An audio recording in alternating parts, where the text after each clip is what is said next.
Hindi siya immune sa kaso, si Bato de la Rosa. Kasalanan ng fake news vlogger ni Diggs yan, kaya nandun siya sa ICC. Play nun between the ICC and the Supreme Court? Well, una, ang Supreme Court of the Republic of the Philippines, wala siyang karapatan o poder na utusan ang ICC. An international court, a separate court, which has its own legal basis, no, at jurisdiction. Siguro, siguro ang maaari niyang utusan yung Republika ng Pilipinas. Pero yung Republika ng Pilipinas naman, wala naman silang ding karapatan o kaya poder na sabihan ng ICC na ibalik si Pangulong Duterte sa Pilipinas. Oo. Sapagkat may separate jurisdiction ho yan, beyond the jurisdiction and the power of the Republic of the Philippines, kung anong mangyayari o nangyayari sa ICC. Opo. Siguro baka may mga nakakaisip lang din, attorney, na ano ibig sabihin nun? Parang napaka-powerless ng ating legal system. Hindi natin kayang i-compel. Under jurisdiction din naman natin ang dating Pangulo. Well, we have to contend with reality. Nasa jurisdiction din ng ICC. That's the international community. 125 countries. 125 countries pala. Ibig sabihin, sira ang justice system ng mga yan? Kaya kasapi sa ICC? Signatories to the Rome Statute at they fully cooperate with the ICC. So kahit gugustuhin natin, anong magagawa natin? Pangalawa, I doubt it if the Supreme Court will issue such kind of order. Kasi mapapahiya lang sila, and it also exposes the Supreme Court to a lot of legal questions and challenges. Kasi kaming mga abogado, pinag-aaralan din naman namin yan. So hindi ibig sabihin dahil Supreme Court ka, kung ano na lang gusto mong gawin, yun yun. Kailangang titimbangin mo rin, unang-una, ano ba, may matibay ka ba na batayan sa batas? Pangalawa, practical ba yan? Magagawa ba? Sabi ni Reynaldo Tigas, hey Mark, Mr. Mark from New Jersey po. Just watch Sara video after the first trial of Digong. Just wonder if she is a lawyer. No? Bakit mali-mali ang grammar ni Inday Sara? Opo, lawyer po si Vice Presidente Inday Sara Duterte. Kasi katawa-tawa naman yung isang otoridad na magsasabi pero hindi naman pwedeng gawin. Siguro for the guidance of future incidents like this na lang siguro, but otherwise malabo siguro. Hindi natin pinapangunahan ng Supreme Court, but I hope that they will study the case very carefully and avoid it from...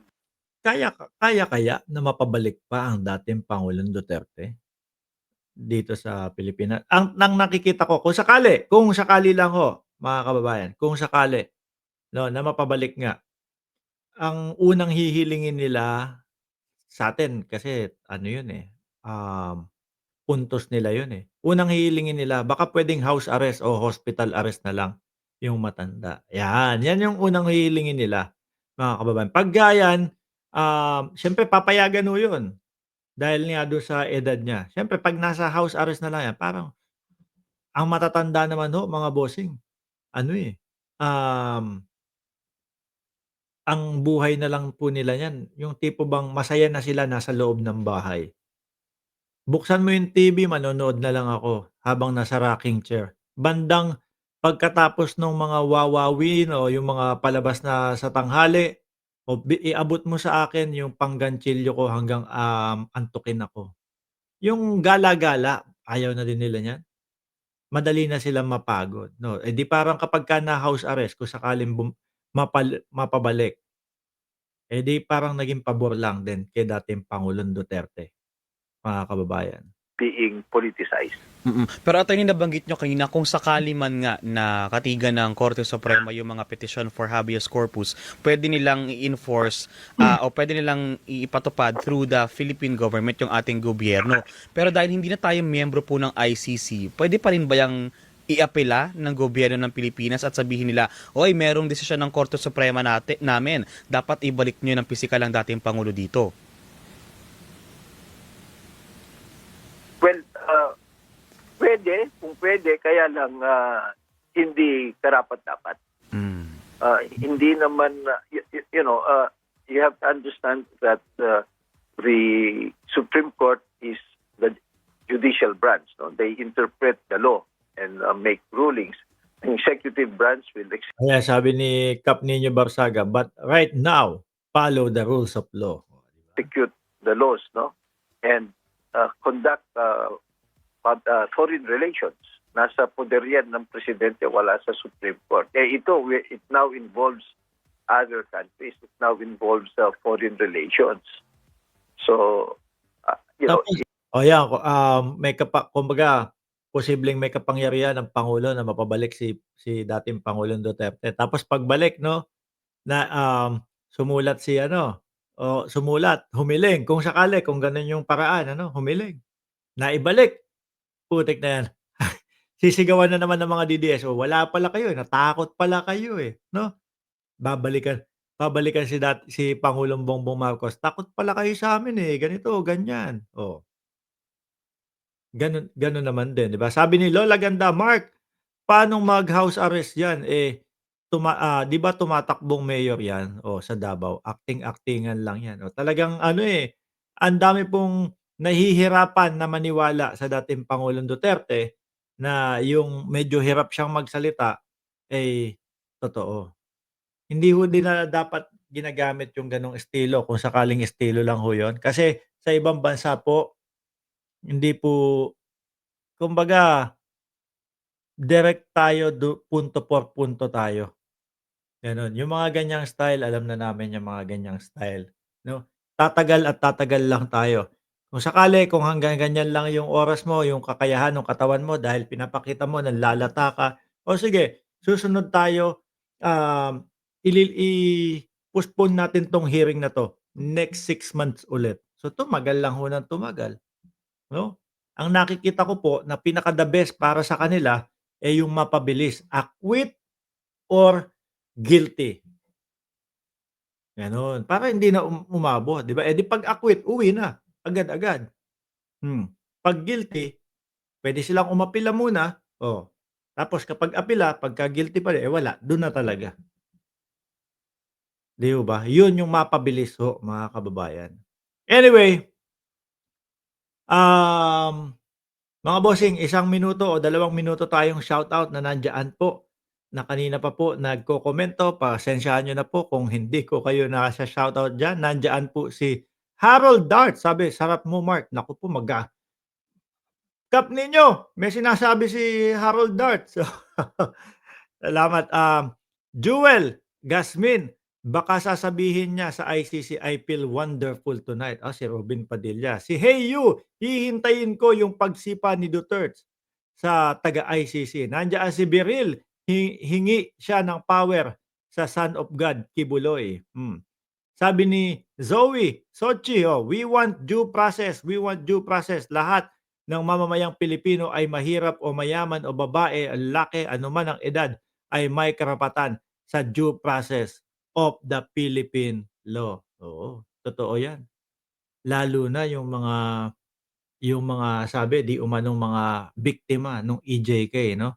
Tapos ang nasabi lang, wala nanlaban ho, wala collateral damage ho, 'no? 'Yun kawawa din 'yun. Diana Buendia, drama lang 'yan, Geraldine Dosol, shoutout sa'yo. Minimum 10 years makauwi si Digong. 'Yun yung dapat nilang kung hangga't maaari. Tapusin natin. Kung puwede po, tapusin na natin. Araw-araw na tayong mag-hearing kung kaya, kung puwede para alam agad guilty o hindi guilty. Pero sabi nga ho ni Attorney Cristina Conti, aabutin ng 8 taon 'yan. Bianca Villorente, hindi ko na rin maintindihan ang utak ng iba, puro salungat sa tama. Ram J. Negros Island, shoutout sa'yo.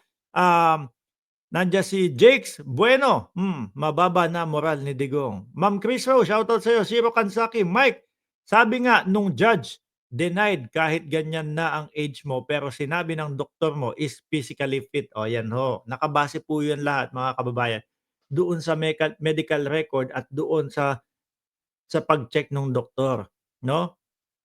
Risa Price, hindi nga niya masipa ang ICC, eh. Oh, nandiyan din si Ma'am Beth Alimusa. Ha, ha, ha. Si Ma'am Lori Mamawag, kailangan suportahan mas lalo ngayon ang administrasyon. Dapat walang makapasok na PDP.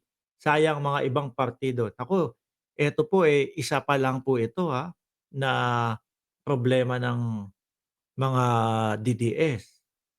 Pagdating naman po ng July, si Vice Presidente naman po. Robert Toler, panalo na si Nograles, no? Walang kalaban. Raul Manzano, kaya nabubulol si Duterte kasi takot at wala yung tinetake niyang gamot niya, Boss Mark, no? Yung hanggang ngayon ba nagte-take siya nun? Shoutout daw natin si Veronica May. Veronica May, nanonood ka ba? Shoutout sa iyo. Mabuhay ka hanggang gusto mo, sabi ni Mary Ann. Oh. Salazar Dapog, grabe magmura sa Quadcom. Ilang buwan lang yan makalipas. Ngayon, nahihirapan na siya magsalita.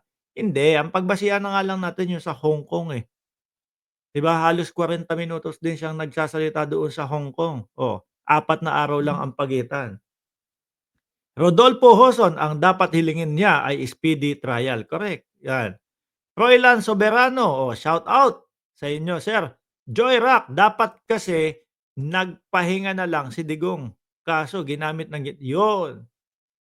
Ako ho, mga bossing, hindi ako humihiling na magkaroon ng kahirapan yung isang tao, yung ganito, ganyan. Pero ang nakikita ko ho diyan, mga boss, yung paglagak kay dating Pangulong Duterte sa ICC, no? Parang napahinga siya, eh, kasi gamit na gamit siya yung mga kaalyado niya, yung mga politiko niya. Hindi makakilos nung kani-kanilang kilos lang. Kailangan laging kasama ang dating Pangulong Duterte. Oh, eh, yung ganyang edad do pang ano na yan, pangpahinga na po talaga yan. Nandiyan si Bong Bernal, oh, hindi papasa ang drama ni Digong sa ICC maski sabihin niya may sakit siya, papadalan kaagad siya ng doktor. Lourdes Kokol, oh, yung gano'n-gano'n nila humahaba lang lalo, eh. 6 months pa ubos na ang mga senador ni Digong, impeach. Taraki 007 parang Peluka Queen, oh. Mga boss chief amo sir, magpapaalam na po ako. Maraming salamat and God bless po sa ating